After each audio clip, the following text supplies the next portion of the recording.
साथियों नमस्कार। कृषि बाजार भरतपुर से मैं हरपाल सिंह। साथियों आज की चर्चा करेंगे सरसों, सोयाबीन और गेहूं के बारे में, लेकिन उससे पहले आप सभी से वही अनुरोध कि जो भी साथी हमारे चैनल पर नए हैं वो हमें लाइक, सब्सक्राइब और शेयर भी कर सकते हैं। साथियों सरसों की जिस तरीके से सरकारी समर्थन मूल्य पर खरीद हो रही है उससे लगता नहीं है कि जो निर्धारित समय उस अवधि के अंदर सरकार ने जो लक्ष्य 28 से 32 लाख टन सरसों खरीद के रखे हैं उनको वो पूरा कर पाएगी। लेकिन साथियों दूसरी तरफ देखा जाए तो गेहूं के अंदर बड़ी विपरीत स्थिति है, क्योंकि सरकारी कारिंदों को दोपहरी में मशक्कत करनी पड़ रही है कि गेहूं के जो सरकारी खरीद के लक्ष्य हैं वो कहीं से भी पूरे होते हुए नजर नहीं आते हैं।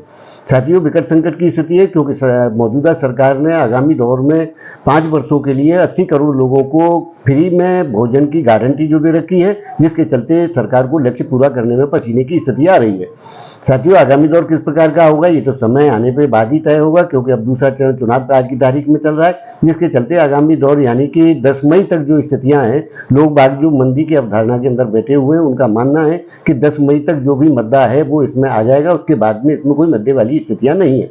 लेकिन साथियों जिस प्रकार से आज कांडला पोर्ट $930 पाम ऑयल चल रहा है, जिस प्रकार से सनाइल और सोयाबीन ऑयल उससे नीचे बने हुए हैं और पाम ऑयल का सपोर्ट जो है ऊपर चल रहा है, और उसके हिसाब से जो बाजारों की स्थिति है उसी तरीके से सामने प्रदर्शन हो रहा है। अर्जेंटीना की फसल डबल बताई जा रही है। बहुत सारे कारण गिनाए जा रहे हैं मंदी के कि पिछले साल भी सोयाबीन मई माह में $850 के स्तर पर आ गया था, लेकिन वो साथ में ये भी मान रहे हैं कि उसके बाद जुलाई अगस्त के महीने में वही जो पाम ऑयल है वो $1000 के स्तर को भी पार कर गया था। ऐसी भी स्थिति उनको स्वीकार करने में कहीं कोई परेशानी नहीं है। तो साथियों जो आगामी स्थिति है, जिस प्रकार की मंदी की दौर दिखाई जा रहे हैं, उससे लगता नहीं है कि 10 मई तक इस प्रकार की मंदियां बाजारों में देखने को मिलेंगी, और आगामी दौर निश्चित रूप से सुधारात्मक तेजी यानी कि बढ़त की ओर ही होगा, क्योंकि इसमें गिरावट की स्थितियां अब तय हो चुकी हैं। लेकिन लोगों का मानना है कि 10 मई तक निश्चित रूप से एक बार पाम ऑयल को $850 बनना चाहिए, जो कि गत वर्ष बना भी था।